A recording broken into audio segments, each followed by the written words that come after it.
இந்த நெய் மிளகா கால் பகுதி பிச்சு நம்ம டெய்லி வைக்கிற சாம்பாரில் போட்டோம்னாவே 2 ஸ்பூன் நெய் ஊற்றுனதுக்கு சமமாக சாம்பாரே மணக்குதுங்க.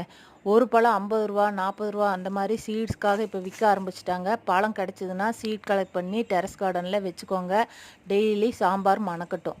நீ என்ன மிளகா பழம் சிவப்பு, நாங்களும் சிவப்பு தான் அப்படின்னு இன்றைக்கி ஒரே டெரஸ் கார்டனில் காம்படிஷன் தான் போங்க. பாருங்கள் என்ன ஒரு ரெட் கலர்லேயே டிஃப்ரென்ஸ் பாருங்களேன், என்னென்ன கலரில் ரெட் இருக்குது அப்படின்ட்டு. முல்லைப்பூ செடிகளும் ஒரு 4-5 தொட்டியில் இருக்கிறதுனால ஒரே டெரஸ் கார்டனே மனம்தான். மேலே போனால் சரி திருப்பி பூ வச்சு பழுக்க ஆரம்பிச்சிருச்சுங்க, பிஞ்சு வைக்க ஆரம்பிச்சிருச்சு. வெள்ளரியும் வந்து 2-3 ஈல்டு கொடுக்க மாட்டிருக்கு, எனக்கே தெரியல. திருப்பி பிஞ்சு வைக்க ஆரம்பிச்சிட்டாங்க வெள்ளரி.